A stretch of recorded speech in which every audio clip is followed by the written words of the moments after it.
Sa online. Oo nga, doon tayo mag-usap. Huwag na natin dito, huwag na tayo mag-iskandal. I mean, ini-explain ko lamang po kasi may mga nagsasabi na sobrang daw yabang namin, sobrang ganito. Hindi naman mangyayari yan kung hindi rin sila nagsimula. Yun lamang po. Ini-explain ko lamang po na warranted po yung nangyari. Some may call it excessive pero wala namang mangyayari talaga kay Kuya Joseph dito dahil hindi naman namin siya gagalawin kung hindi kung hindi siya gagalaw kasi siya naman ang nanguna eh. Hindi kita kilala, inabala mo pa ako, pinapunta mo ako dito. Ano? Sasampalin daw yung content mo, okay na? Oh, sasampalin daw niya si Pao. Alam mo naman yun, di ba? Wala ako kung sasampalin niya, sampalin niya ako. Sasampalin niya si Pao, di ba? Oh, sampalin mo. Ito yung masyado matapang. Mamaya, dati lahat ng MP nandito mamaya. Di ba? That's it. Oh, nagbanta, naghamon, pinuntahan na tameme, napahiya. Dahil napahiya, men.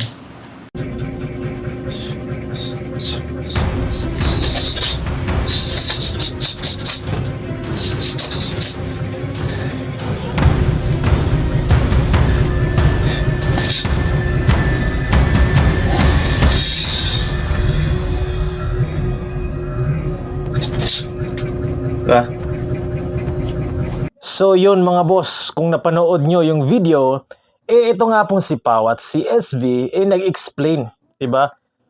Sinabi nila kung bakit nagkagulo, bakit nangyari yun, 'di ba? And syempre yung si Kuyang din, sinabi niya na gano'n sa isang video din napanood ko. Magkakaroon doon ng ewan ko kung anong gagawin nila mga boss, yung next na plan o game plan nila. Basta ito nga si Pao at SV, sinabi nga nila kaya nangyari yun. Nagkaroon ng kumprontahan dahil nga daw po itong si Kuyang, yung isang nasa kampo ni Cham Casimero, yun nga hinamon daw or sinabing sasampalin pag nakita. Pero ang bottom line dito mga boss, sa napakinggan ko, sasampalin if merong mapakitang parang papel na something na merong ganitong ginawa. Ang problema, paano nga niya sasampalin? Wala nga pong papel na parang, di ba? Kung sa pagkakaintindi ko, di ba? Kung gets nyo yung issue nila, kung taga-subaybay kayo ng kampo ni Casimero, ng kampo ng kabila, ako neutral ako mga boss. Sabi ko nga, number one supporter ako ng mga Filipino boxers. So sa gitna ako, dahil ayoko pong makisali sa gulo ng dalawa. Di ba? Kung sino yung nagkakagulo niyan, labas tayo dyan. Hindi po ako mahilig sa makisali sa mga kung ano-anong kampo. Kaya kong mag-isa. Okay? Marami akong kaibigan, pero kaya ko ring mamuhay mag-isa mga boss kung tutuusin. 'Di ba? So, hindi ko sinabing hindi ko sila susuportahan at magkikipag-away ako sa kanila. Hindi po. Kaya kong mapag-isa, pero pwede rin akong nasa gitna ako. Sasabihin ko sa inyo kung sino ba dapat yung tama, sino ba dapat yung hindi pwedeng gawin ito, mali. Para sa akin ngayon nangyaring yun, hindi na dapat sila nagkagulo doon eh. Dapat kung may sinabing isa dito na sasampalin na kung dito magkita sila, punta niya, tapos kausapin niya ng matino, bro, kung ako yung ganun mo mga boss, hindi ako doon magsisigaw-sigaw, tapos maghahanap ng away. Kung away lang pala, di sparring na lang tayo, di ba? Legal. Di ba? Or kung gusto mo talaga, unahan mo ako. At makikita mo talaga yung, alam mo na, parang ganun mga boss. Pero huwag nang umabot sa mga maling ganun, okay? Sabi ko nga, umiwas sa mga away. Kasi hindi maganda yan. At saka alam mo naman, pag pinatulan mo yung isang tao, unang-una dyan, matapang pa yan. Sasabihin pa niyan, tap. Sabi nga, kung napanood niyo isang video ko, lalagay ko dito. Ito isang video ko, na sinabi ko nga, ako na mismo yung umiwas o humingi ng pasensya yung pangatlong nangyari experiences ko sa muntika na ako makipag-away mga boss. Ako na mismo yung nagpakumbaba, humingi ng tawad na pasensya na, kalimutan natin to, umiwas na tayo sa gulo. Parang ganun kasi kung ako yun nga, di ba, pag pinatulan mo, yung pangatlong nangyari, tinry ko yung katibay niya talaga, mentally, hindi lang physically, yung mental toughness niya, di ba? Ginanon ko. Tapos, wala naman palang ginawa. 'Di ba? Gumanon lang. Tapos sinabi ko, pasensya na bro ha. Sabi ko, wag na tayo makipag-away kasi hindi maganda to. At wala tayong mapapala dito. Magkakasakitan tayo dito. Magkakasuhan. What a waste of time. Di ba? Sayang sa oras, kung gagawin natin itong mga walang kwentang bagay na to, mas mabuti pa, magkasundo tayo. Pasensya na. Ako na yung humingi talaga sa kanya. Ginanong ko nga yung kamay niya. So, yes, tinanggap niya yung pasensya ko. Di ba? Umalis siya, umalis din kami. Ganon po, mga boss. Gamitin natin yung utak natin, wag puro tayo, suntukan tayo. Tapos gagawin, swing-swing lang. What the F, man? Di ba? Sabi ko nga, hindi to pag papakita ng may alam ako. O nagmamayabang, hindi po. Sinabi ko lang sa inyo, ako na may alam ng konti when it comes to fighting sa martial arts, mga boss. Kasi tinuruan kami ng magaling na Grandmaster Sifu sa lahat ng martial arts, mga boss. 100% yan. Isa na yan yung Jeet Kune Do. Pero isa sa mga tinuro niya sa amin at hindi niya sinasabi sa amin na makipag-away kayo. Gamitin niyo yan sa tamang paraan at para sa mental health nyo and sa physical health nyo. Parang exercise. Kasi exercise din yan pag-practice. Diba? So, pag-practice. Diba? Gamitin niyo yan sa tama. Depensa. Pag mayroong mag-provoke sa inyo, diba? Maghahanap ng away talaga, uunang gaganon, didepensahan nyo yung sarili nyo. Pero kung malayo pa lang, nakikita nyo na, mukhang maghahanap to ng away, sibat ka na. Umiwas ka na agad. Sasabihin mo, bro, hindi ako makipag-away, bro. Kung suntok siya, doon ka na. Diba? Didepensa. Yung tinuro niya sa amin.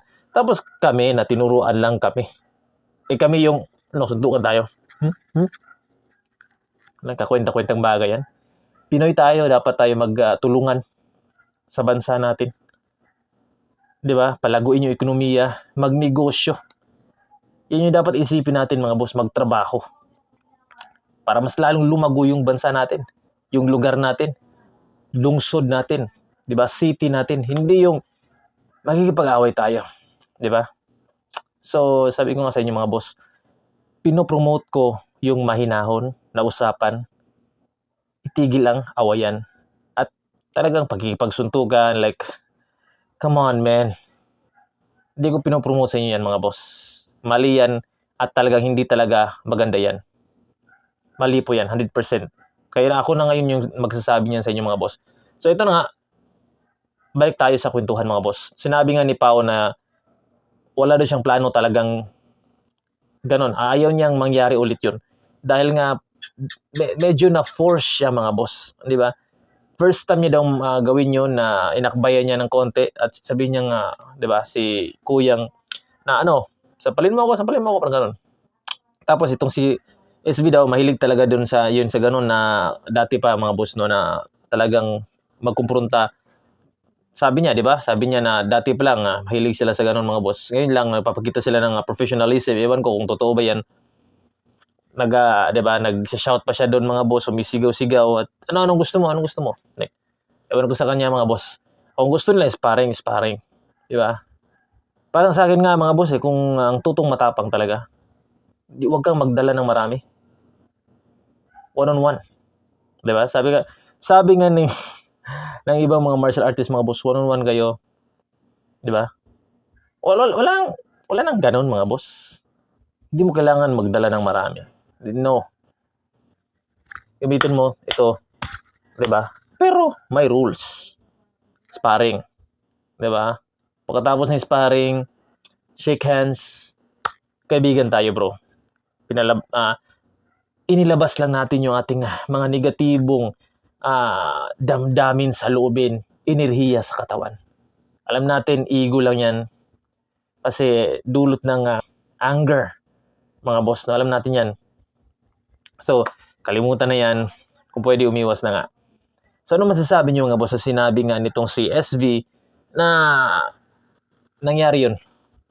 Dahil ginusto ni Kuyang ng kampo ni Casimero na yun nga, pag nakita sila, sparring daw sila, na SV at saka yung isang vlogger, at si Pao sasampalin daw pag may papel na gano'n na iwan ko kung anong sinasabi ng ibang kampo, mga boss. Yun.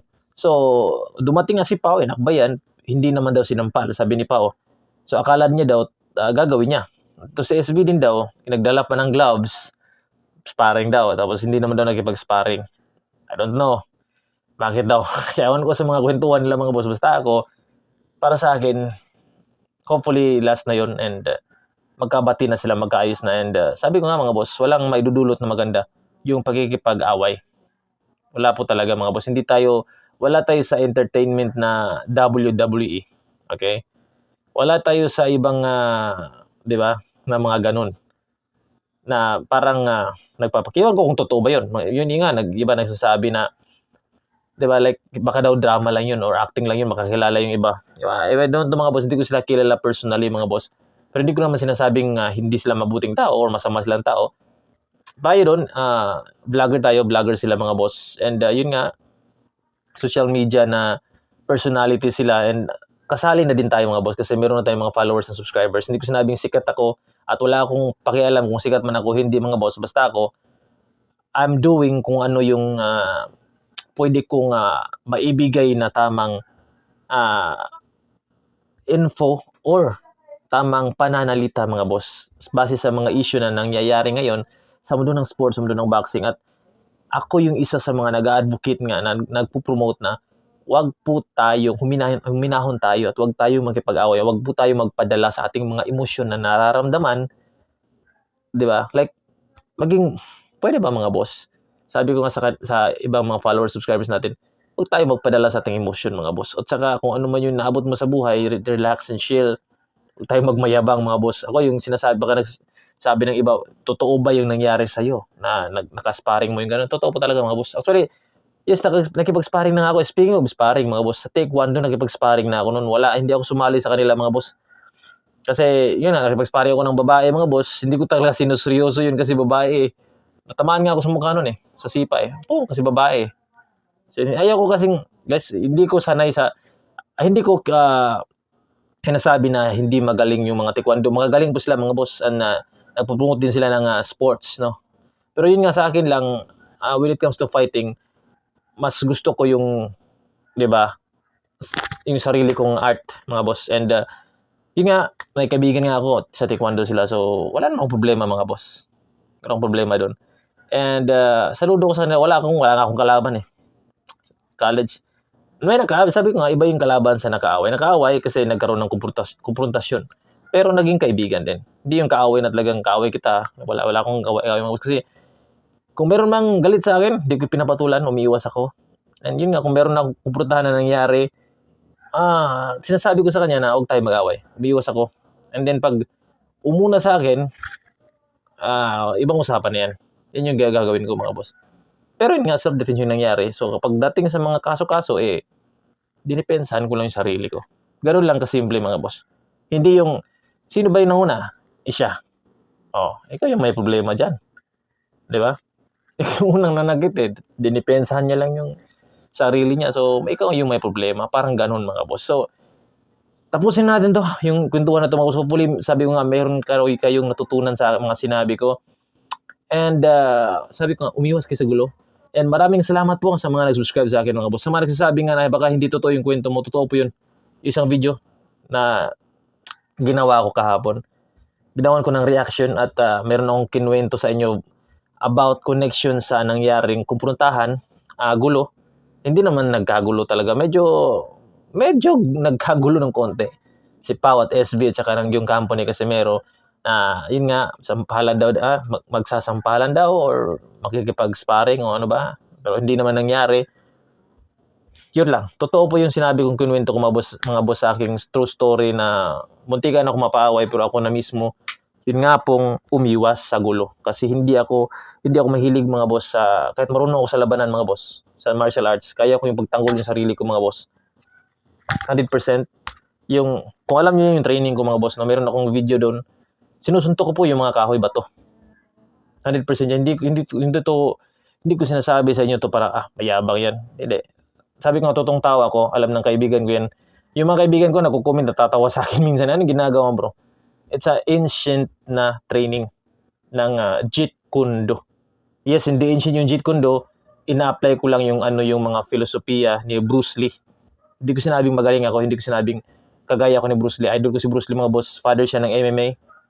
At hindi ko to ginagawa para magmayabang or para manakit. Kasi nga hindi nga natin pinopromote. Sabi nga ng sifo ko, huwag kayong makipag-away. So yan yung pinopromote ko sa inyo.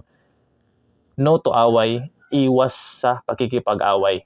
Kung na mismo yung sasabi sa inyo mga boss. So, nga, natitraining ako ng mga bato sa kamay ko. Mga kahoy. Sinusuntok ko to mga boss. So 100% dyan. Ito yung may bato. Kahoy. Yan, sinusuntok ko yan mga boss. Hindi ko sinusuntok yun para manakit ng tao. Sabi ko nga, training to mga boss sa kamay. Depensa, self-defense lang. Pero hindi ko pinopromote na gagawin ko to para makipagsuntukan. Hindi ako ganun tayo. Sabi ko nga, alam na makakilala ko. Kung nanonood sila ngayon mga boss, kilala nila ako na hindi ako marunong makipag-away. At ako yung mismo yung umiiwas. Kung yung iba hindi busy dyan, baka mag-comment pa ngayon eh. Shoutout kay Raymart, na kaibigan ko dyan. Kilala niya ako na mahinahon akong tao at saka umiiwas ako sa gulo. Pag mayroong gustong, di ba, makipag-away sa atin, di natin inaaway mga boss. Umiiwas tayo. Pero pag gumagano na nananakit na, self-defense yung gagawin. Yun lang mga boss. Simple lang mga boss yung buhay. Maging mabuting tao tayo. Sa mga nagpo-promote ako dyan na maging mabuting tao tayo. Lilipas tayo dito sa mundo mga boss tapos gagawa lang tayo ng kasamaan. Like what the F man. Sabi ko nga hindi magiging masaya yung Diyos nga na pinaniniwalaan natin. Kung nakatingin siya sa atin mga boss baka nga di ba, hindi siya magiging masaya. Ipag-away tayo dito instead na maging mabuting tao. Gumawa ng mga mabubuting bagay. Di ba? Magtrabaho ka lang. O kung trip mong magnegosyo ka lang. Kung merong hindi magandang pagkakaunawaan, pasensyahan kayo. Yung mga away-away na ganun, para lang yun sa mga before, kagaya ko nga, na may short temper, madaling magalit. Before yan mga boss. Pero ngayon, ina-adjust ko na yung sarili ko, kinokontrol ko na. At saka kahit short temper ako before mga boss, wala pa ako nasuntok na dahil sa galit ko. Wala pa. Diba? Wala pa ako nasuntok dahil sa galit ko. Nagagalit na ako, putik. Pero yun nga, pag may na-provoke sa atin, at saka nauuna talagang doon tayo pumapatol mga boss. Sabi ko nga, depensa. Self-defense. Yeah, diba? Parang exercise to para sa ating mental health, physical health, yung ating ginagawang training sa katawan. Pero hindi para magmayabang. Okay?